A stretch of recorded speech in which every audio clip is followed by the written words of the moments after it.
Voilà, on revient d'une pastorale. Elle a lieu une fois par an à Évian depuis de longues années. Le thème, c'était « Bien conduire l'Église ». Alors on travaille, on espère, on souhaite bien conduire l'Église en tant que conseil, équipe pastorale, en tant que membre d'Église. Et on a été vraiment édifiés, encouragés. C'était profond. Il aurait fallu qu'on fasse des temps de pause, qu'on reprenne certains textes et qu'on les décortique d'une certaine manière. Nous avons en tout cas été encouragés. Moi, je reviens encouragé, fortifié, devant de grands défis, devant des réalités spirituelles dans lesquelles on n'est pas toujours engagé ou dans lesquelles on est loin, on y croit avec la tête, mais ce n'est pas forcément descendu dans le cœur. J'aimerais ce matin que la parole de Dieu puisse nous encourager. Je vais, pour introduire mon propos, lire un texte qu'on connaît, en tout cas une partie de ce texte, on le connaît bien. Il est repris du prophète Jérémie au chapitre 33. Je dirais ici en introduction les 3 premiers versets. Dans un contexte particulier, il aurait fallu aussi relire le chapitre 32. Il y a des choses qui ont été annoncées, le prophète les a déjà annoncées de la part de Dieu. Il y a un jugement qui doit s'abattre. Ensuite, il y aura une restauration, mais le jugement est là à cause de l'infidélité, entre autres, du peuple d'Israël. Voilà ce que nous dit le texte dans une condition un peu particulière concernant le prophète. La parole de l'Éternel fut adressée à Jérémie une seconde fois en ces mots, pendant qu'il était encore enfermé dans la cour de la prison. Ainsi parle l'Éternel qui fait ces choses, l'Éternel qui les conçoit et les exécute, lui dont le nom est l'Éternel. Et ce beau verset 3. Invoque-moi et je te répondrai, je t'annoncerai de grandes choses, des choses cachées que tu ne connais pas. Comme je viens de le dire, le contexte ici, c'est que Jérémie est toujours en prison, mais le siège de Jérusalem tire à sa fin. Jérémie ne comprend pas comment Dieu pouvait rétablir une nation qui était destinée au jugement. Et il faudrait relire ici, comme je l'ai dit tout à l'heure, le chapitre 32. Alors, Dieu exhorte son prophète à prier afin qu'il puisse comprendre la volonté de Dieu. Il y a encore des révélations, il y a encore des choses que le prophète doit comprendre. Alors, malgré la dévastation et la désolation qui va fondre sur Jérusalem, Dieu promet à Jérémie la restauration de son peuple et de la ville. C'est un peu le contexte de ces chapitres 32 et 33.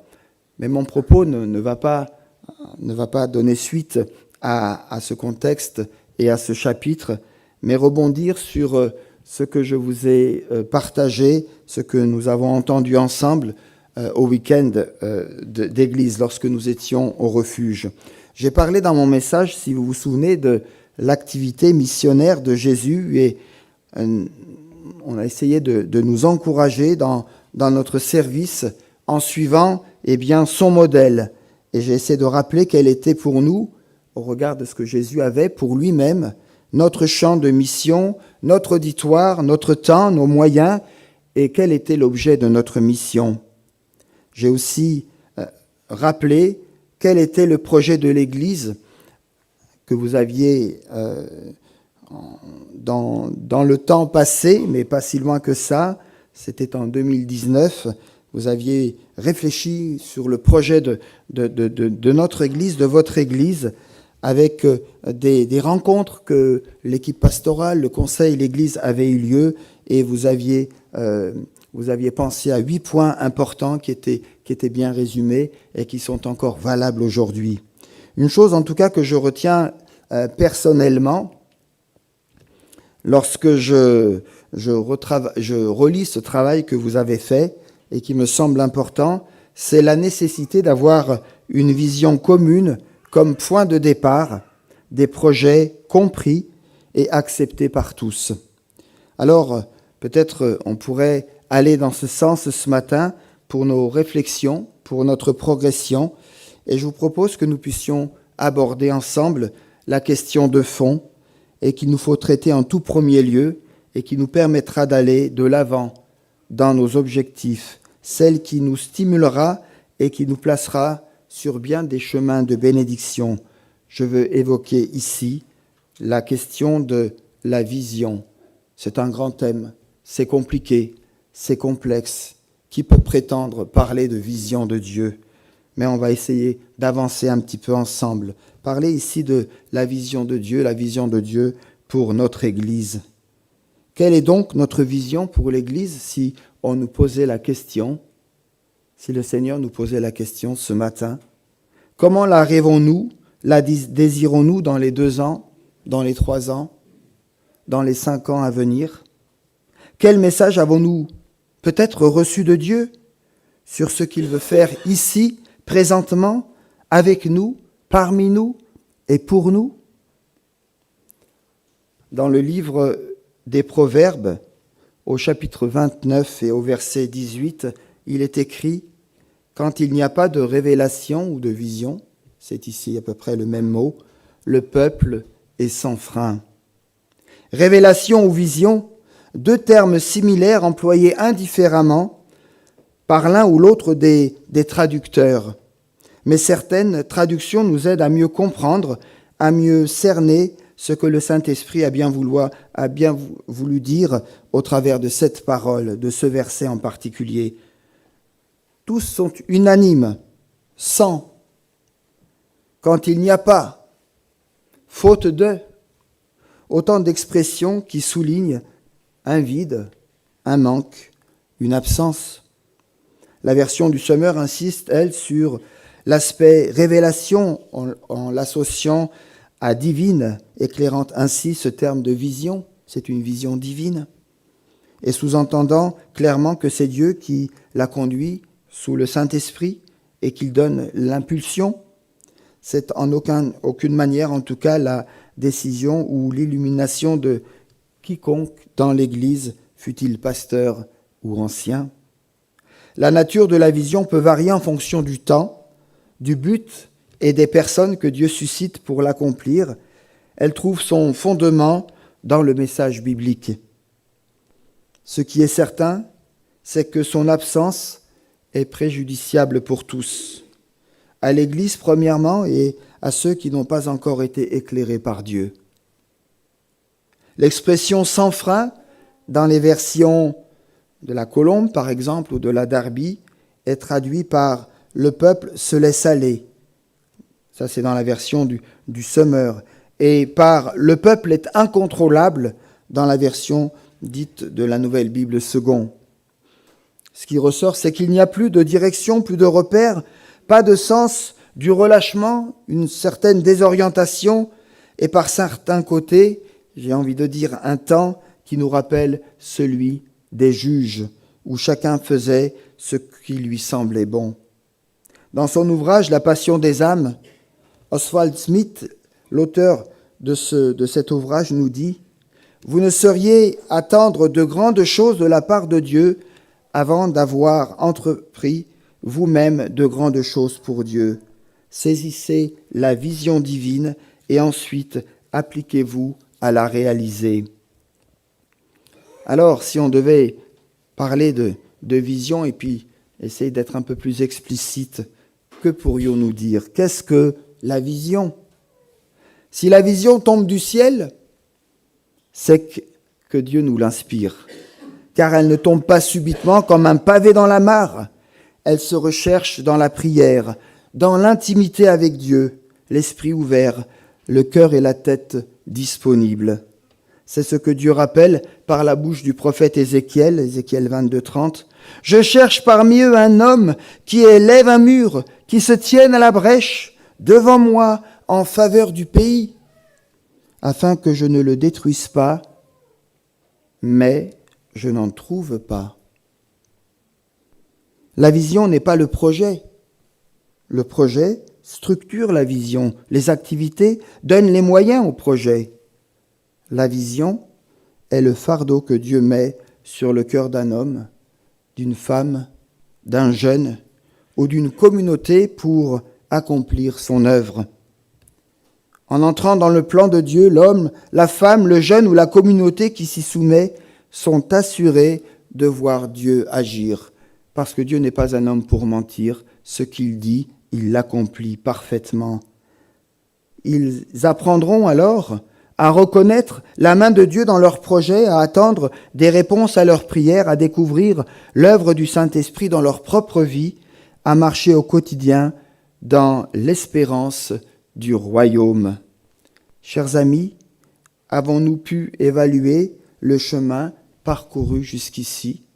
Je ne sais pas si de temps à autre vous vous posez la question en lien avec votre Église, en lien avec la communauté que nous formons, en parlant des réussites et des échecs.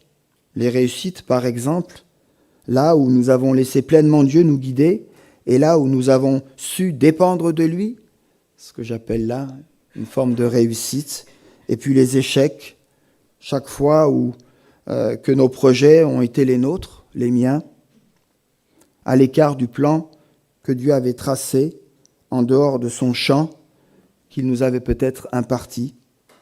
Voyez-vous, les problèmes que l'on peut rencontrer ne mettent nullement en cause la vision dans laquelle nous œuvrons, mais les manques et les inconséquences qui apparaissent dans la compréhension ou dans la mise en œuvre de cette vision sont en revanche, me semble-t-il, des facteurs de découragement, de trouble, de défaite et d'abandon. Dieu cherche des hommes, des femmes, frères et des sœurs, des chrétiens, des chrétiennes. Nous nous rappelons le désarroi de Dieu rapporté par le prophète Ézéchiel. Je viens de dire ce verset, Ézéchiel 22, 30. « Je cherche un homme, je n'en trouve point. » Chers amis, le manque de vision dans et pour l'Église de Jésus-Christ est malheureusement trop courant. On nous parle d'église, d'implantation, on en a parlé lors de notre pastoral, et quel encouragement, avec des visions, avec des défis, où on se dit « Waouh, super Seigneur, tu donnes à certains la vocation, tu donnes à certains la vision. » Mais il y a trop d'églises encore qui ont oublié la vision de Dieu. Bien établies, bien installées, beaucoup d'églises. Alors peut-être que le beaucoup, il faudrait le revoir dans son appellation, mais je mets ici dans mes notes, beaucoup d'églises fonctionnent au gré du temps, sans euphorie, sans enthousiasme, sans tristesse, sans vague. C'est plat. Les interrogations qui surgissent ici et là trouvent alors des réponses dans les contingences du présent, et les déçus, vont dans une autre église, où ils transportent avec eux leur propre déception. D'autres encore survivent, mais ne se renouvellent pas trop. Et pour celles qui meurent, cela ne fait plus pleurer personne.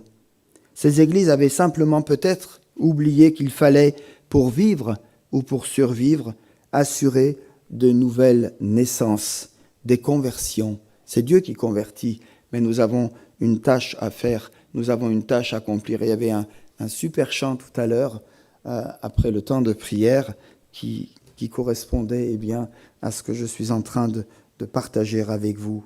Continuez fidèlement de se battre, de combattre pour parvenir au but escompté. C'est là notre vocation, c'est là notre vision. Layton Ford, dans son ouvrage « L'urgente mission », écrit en page 9, « Avant de dresser des programmes ou de voter des motions, l'Église doit brûler avec passion d'un cœur hanté du besoin de sauver. » Qu'est-ce qu'un homme ? Qu'est-ce qu'une femme ? Qu'est-ce qu'une église de vision ? L'homme de vision, c'est l'homme qui prend la parole qu'il a reçue de Dieu et qui se laisse ensuite diriger pour la mettre en œuvre. Il ne l'impose pas à l'église, mais il la partage en croyant que le Saint-Esprit donnera la capacité de convaincre ceux qui l'écoutent. Chargé de son fardeau, il le dépose alors aux pieds du Christ et non sur les épaules des autres. Tourné vers l'avenir comme l'apôtre Paul, il tente d'oublier ce qui est en arrière et se porte vers l'avant. Il court vers le but. Voyez-vous, ce ressourcement s'effectue dans une relation permanente, constante avec son Dieu, dans la prière et dans la méditation de la parole. Une telle personne est une personne qui a littéralement été saisie par Christ, comme nous le rappelle l'apôtre Paul en Philippiens 3, verset 12. Alors que faire lorsqu'il nous semble que l'Église n'a plus de vision ou qu'elle est en perte de vitesse par rapport à cela? J'ai bien précisé pour celle qui n'a plus de vision, car sa fondation est toujours à l'origine d'une vision. Ceux et celles qui nous ont précédés, qui m'ont précédé, qui vous ont précédé, lorsqu'ils ont pensé à cette Église, ils avaient une vision, ils avaient un objectif. Et nous sommes ceux qui suivons, et par la grâce de Dieu, qui continuons, je l'espère, à marcher, pas forcément que dans leur vision, mais dans la vision que le Seigneur nous donne aussi, parce que nous devons avancer, et pas simplement nous reposer sur ce que d'autres ont pensé avant nous. Il n'est pas anormal de voir qu'avec le temps, le renouvellement de responsables, alors je dis ça d'une manière très générale, les nouveaux arrivants, les sortants, ceux qui partent, ceux qui rentrent, ceux qui vivotent, que tous ces mouvements finalement dans l'Église locale et parfois par des fonctionnements qui ne sont pas bien arrêtés, eh bien qu'à un certain moment, eh bien cela puisse provoquer ici ou là une prise de conscience. C'est peut-être la première chose qui doit se produire et qui se produit. Prise de conscience qui fait surgir alors bon nombre de réflexions. Que fait-on exactement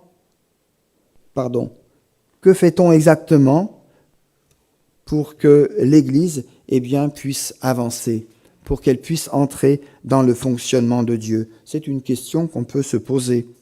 La prise de conscience est une bonne chose. On peut même essayer de revenir à l'origine, connaître l'histoire, mais je ne crois pas que c'est cela qui va nous permettre d'avancer dans l'avenir. Ce sont là des bases du passé qu'il ne nous faut certes pas renier, mais il est bon de voir plus loin pour comprendre que nous sommes dans d'autres temps, dans un autre univers, où les mots, où les expressions, où les comportements ont changé. Je ne dis pas qu'il faut changer la parole de Dieu, le fond reste toujours le même, mais les formes ont changé et il faut qu'on en prenne conscience et il faut qu'on arrive aussi à s'adapter pour rejoindre celui qui est différent et qui ne fait plus ou qui ne pense plus comme nous. La deuxième chose consiste à partir de cet éveil, de cette prise de conscience, de se mettre devant Dieu en suivant deux axes principaux. Je reviens au bœuf à bas, mais est-ce que nous le vivons individuellement? Est-ce que c'est une réalité? Et combien de temps nous y consacrons? L'étude de la parole de Dieu et la prière. L'étude et sa parole, pas uniquement pour améliorer nos connaissances, mais en arrière-plan avec cette question: Seigneur, que veux-tu que je fasse?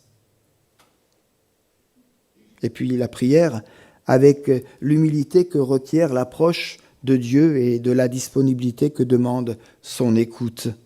Il faut pour cela que nous puissions, comme le prophète Néhémie, devant la situation de son peuple, dire, parce que nous avons aussi besoin de cela: donne-nous, Seigneur, aujourd'hui du succès. Donne aujourd'hui à ton serviteur, à ta servante, du succès. Nous avons besoin de voir des signes concrets dans notre vie pour pouvoir aussi avancer. Et quand je dis donne, ou quand je reprends ce texte de Néhémie, chapitre 1, verset 11, je pense aux mots de discernement, de sagesse, de perspicacité. La troisième chose, c'est de poursuivre ou de recommencer à obéir aux impératifs de Dieu. Parfois nous coupons la connexion, et ça peut être extrêmement grave. Faites de toutes les nations des disciples, aimez-vous les uns les autres, voilà des textes qu'on connaît, mais qui ont une importance capitale. Chers amis, c'est dans le quotidien que Dieu va nous préciser sa pensée, son objectif, ses attentes. Souvenez-vous de Moïse, ou encore de Josué, de Gédéon, et de bien d'autres encore. C'est dans leur quotidien, dans leurs difficultés, et même dans leur lutte de chaque jour, que Dieu les a trouvés, que Dieu les a visités et que Dieu les a appelés.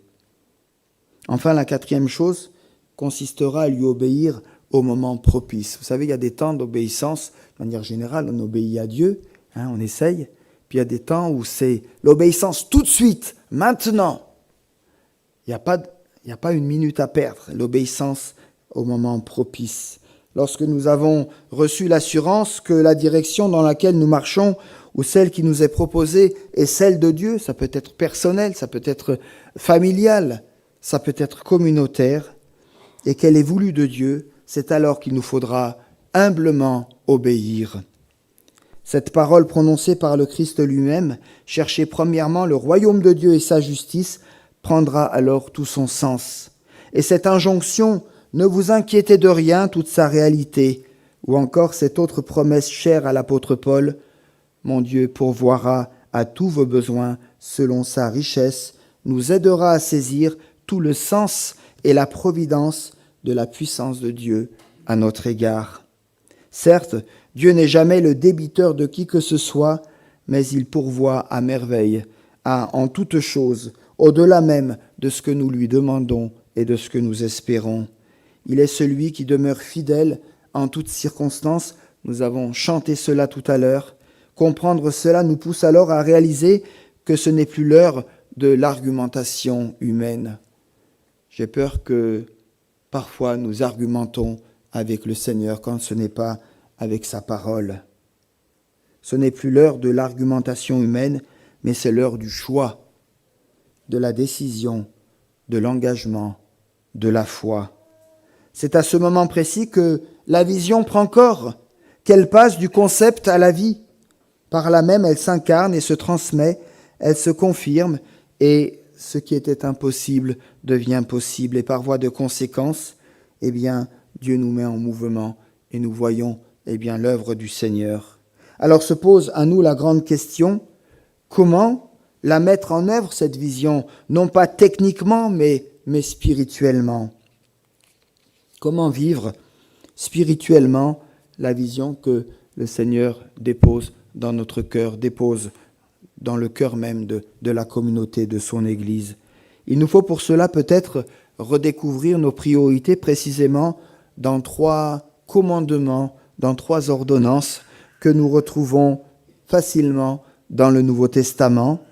Matthieu chapitre 22, versets 33 à 40, Luc chapitre 10, versets 25 à 37, et Jean 13, chapitre 34, versets 34 et 35. C'est ce que nous pourrions appeler les 3 C du Nouveau Testament, et on va les voir ensemble. Le premier commandement que je retrouve ici, Matthieu 22, verset 37 en particulier, c'est la consécration. Consécration, primauté de Dieu dans notre vie. Primauté, non pas seulement parce qu'il est notre Sauveur et qu'à ce titre il mérite notre reconnaissance. Tout nous éloignait de lui et le péché nous avait brisé de toute relation avec lui. Nous étions sans avenir et sans espérance. Nous étions voués à la perdition et au châtiment éternel. Nous l'oublions parfois.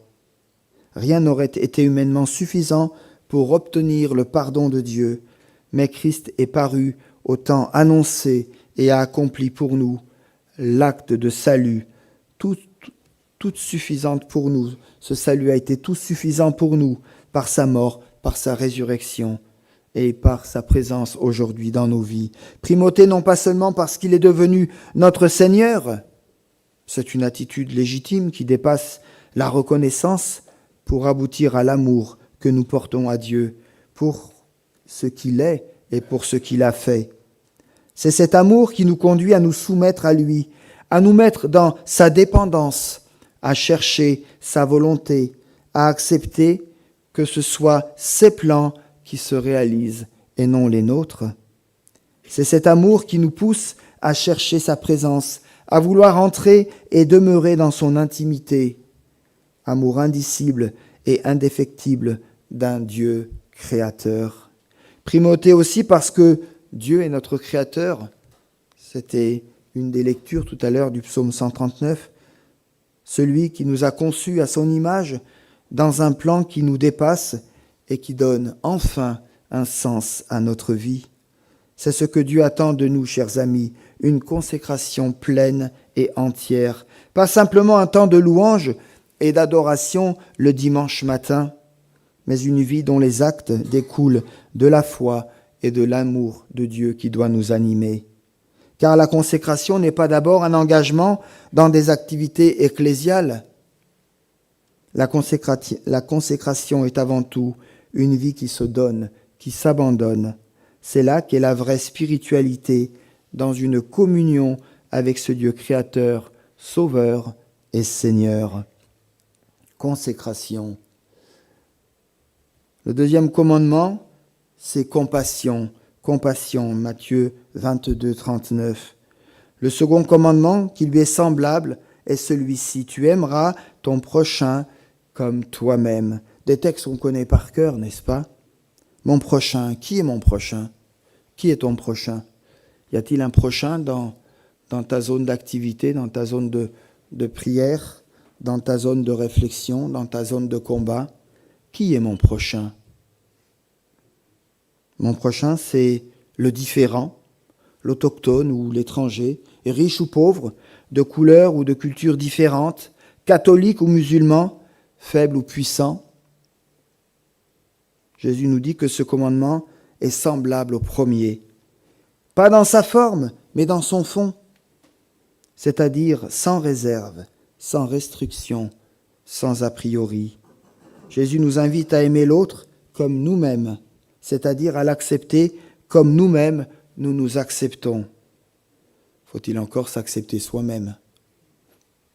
Si nous rencontrons une difficulté personnelle quant à notre propre acceptation de nous-mêmes, nous aurons certainement alors les mêmes difficultés à accepter les autres.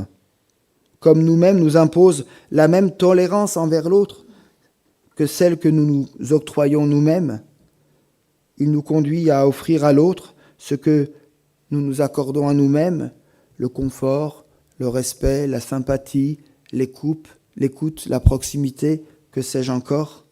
Il exige la même attention, la même écoute que celle que nous requérons pour nous-mêmes. Mon prochain, c'est l'autre. Qu'il soit dans une démarche spirituelle ou indifférent au message de la bonne nouvelle. Il ne demeure pas moins un homme, une femme, un jeune, peut-être dans une souffrance ou dans la solitude ou dans la rébellion contre Dieu. Une créature pourtant que Dieu aime au même titre que moi, un être aimé de Dieu, certes peut-être éloigné, peut-être en contestation avec Dieu, mais un homme, une femme, un jeune que Dieu ne veut pas délaisser.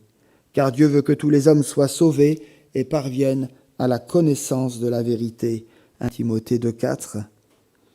Disciples de Jésus-Christ, nous sommes invités à manifester envers le prochain la même compassion que Christ a eue pour eux, pour nous, nous qui étions étrangers et gens du dehors. Consécration, compassion, communion. Troisième commandement, un comportement nouveau, celui de la communion. Aimez-vous les uns les autres comme je vous ai aimé. Jean 13, versets 34 et 35. À qui est destiné ce verset?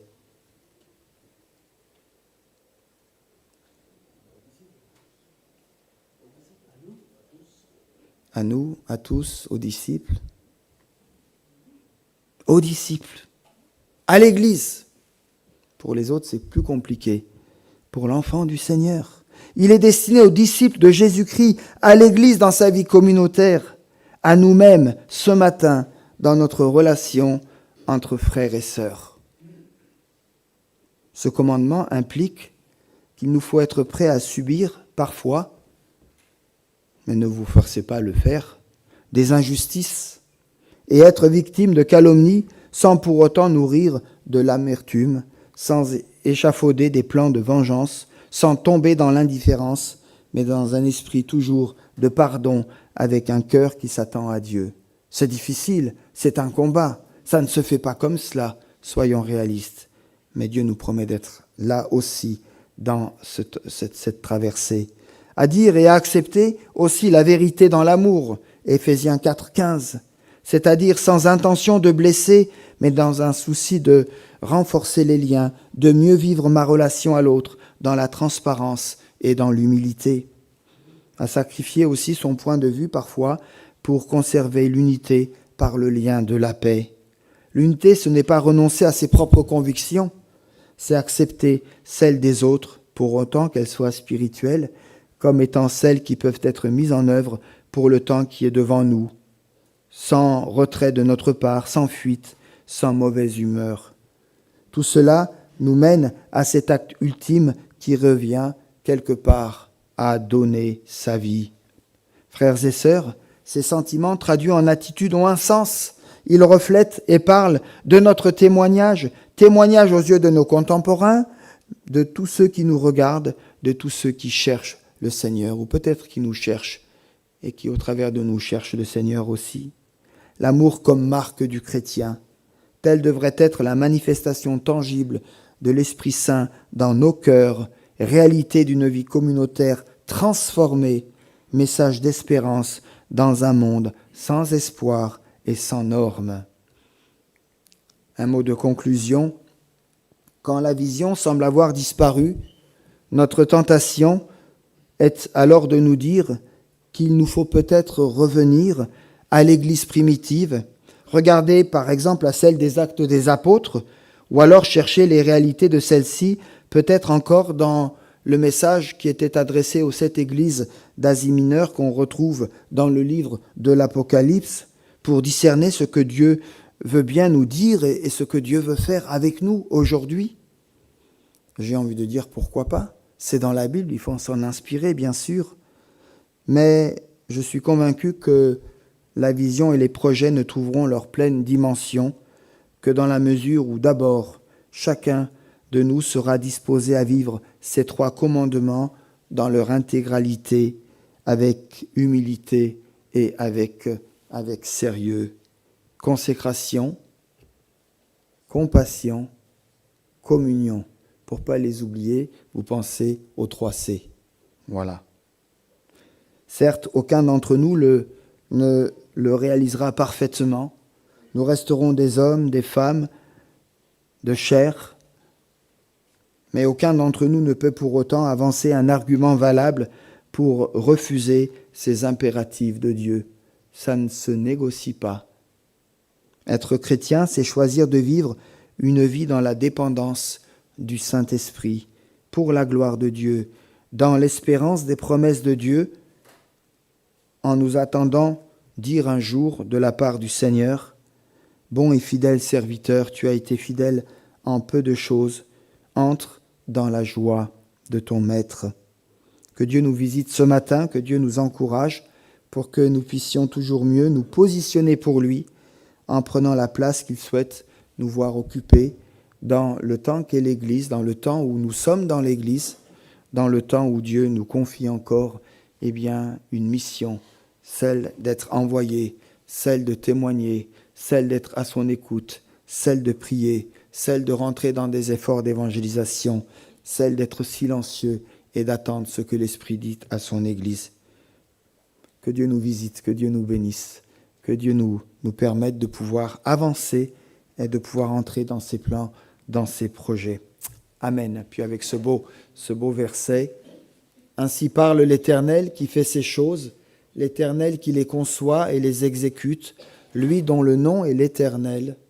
Invoque-moi et je te répondrai, je t'annoncerai de grandes choses, des choses cachées que tu ne connais pas. » Quand pour la dernière fois, sérieusement, mais vraiment sérieusement, tu, vous, je, j'ai invoqué, tu as invoqué le Seigneur. Vous savez, tant qu'on ne l'invoque pas et qu'on ne se met pas en conformité, on aura du mal à recevoir ce qu'il veut pour son Église, qu'il veut belle, conquérante et sainte. Alors que Dieu nous rende forts, que Dieu nous rende courageux dans nos démarches, dans notre prière, mais aussi dans notre attente du Seigneur. Parce que celui qui appelle, c'est celui qui donne et qui donne à profusion. Voilà, je vous propose encore de chanter un chant ensemble. Et puis que ces paroles puissent les paroles de ce chant puissent nous encourager, nous permettre de réfléchir,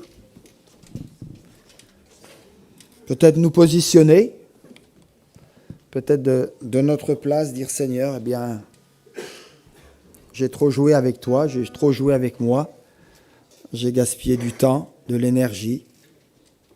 Je veux découvrir ta bonté, ton amour, ton pardon. Je veux découvrir l'itinéraire de vie que tu as pour moi. Je veux que tu sanctifies mon couple.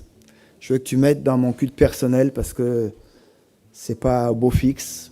Je veux que tu m'aides à combattre le bon combat de la foi parce qu'il y a quelque chose qui s'appelle péché et qui me fait du mal, qui me fait défaut. Je lutte avec ça. Je ne sais pas quel est ton besoin ce matin. Peut-être ta soif de Dieu. Alors Dieu te donnera aussi. Mais que ce chant puisse nous aider à nous positionner et pas simplement chanter la gloire de Dieu pour chanter la gloire de Dieu. Voilà.